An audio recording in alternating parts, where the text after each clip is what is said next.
if you could train while dreaming. No one in the world is doing this right now. You can be the one to change the game.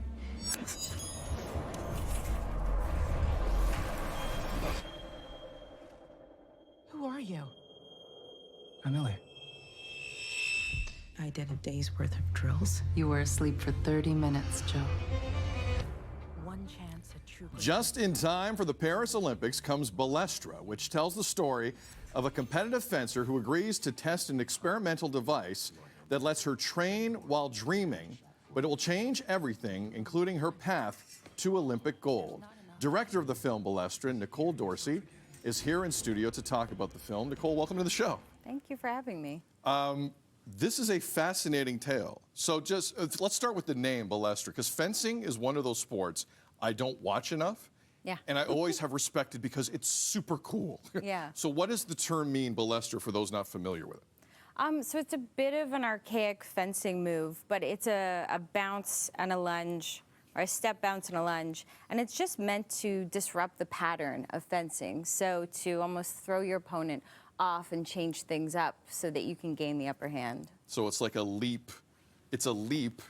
It's like a step, a bounce, and a lunge. I'm doing it right. Yeah. That's exactly Actually, it. could have been extra in the film. Yes, of course. I missed the call. How many fencing scripts have come across your desk down through the years of your burgeoning career as a director in Hollywood? I would say not enough. But no, the script was so beautifully written by a writer, Imran Zaidi, and I read it shortly after my first film came out and just fell in love, was obsessed with it, chased it until they let me direct it. Would you say it's unfair to characterize this as a fencing movie? It is about the human condition. It is about competitiveness. It is about pushing yourself to the limit. It's about insomnia. It's about how would you describe this film to people?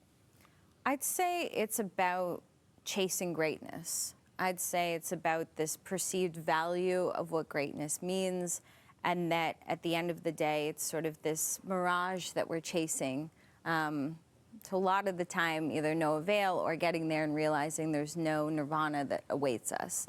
And I think that's the heart of the story. So it's, to me, a very universal tale and very much a westernized or Americanized tale of how we live our lives in the world.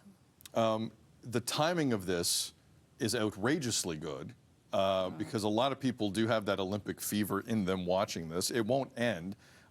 This film is in theaters across Canada this Friday. Coincidence on the timing of this? Or like how would you describe it?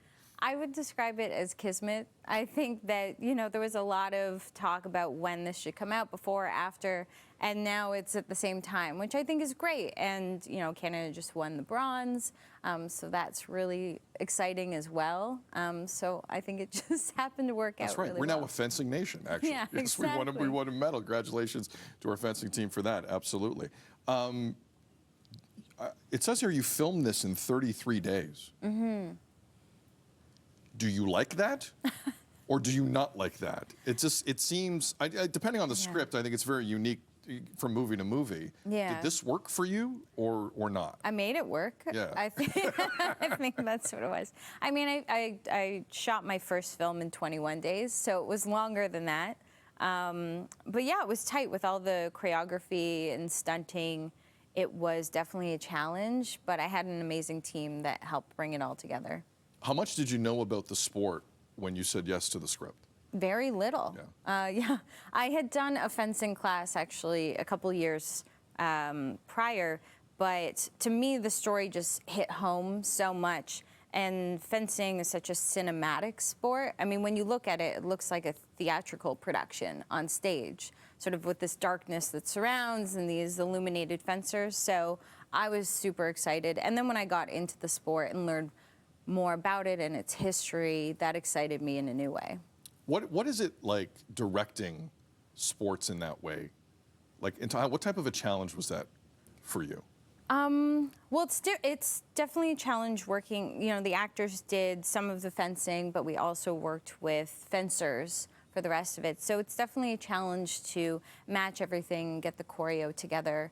But Marie, my DP, she was amazing to work with, and we sort of figured it out all together and made it work within the aesthetic that we wanted to create.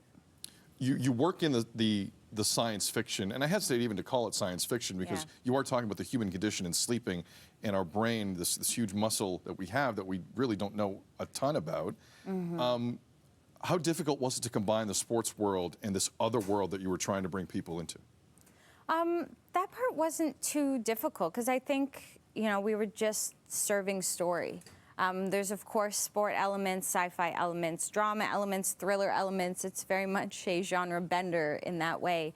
But again, it's all serving story. So as long as we followed Joanna and her story, I think it all came together. Final question. What are you hoping people take from this movie? I hope people are connected to it and see a part of themselves. I think that there's a little bit of a cautionary tale in the story as well. So I think for me, it's, do you connect to Joanna and her story, and what do you learn from that? If you're interested in fencing, check. Sports, check. Olympics, check. Human condition, check. Internal struggle, check. This has something for everyone. It's in theaters in this country on Friday. Balestra is the movie. Nicole Doresy, it's a great film. Congratulations. Thank you. Thank you. More BT coming up after this.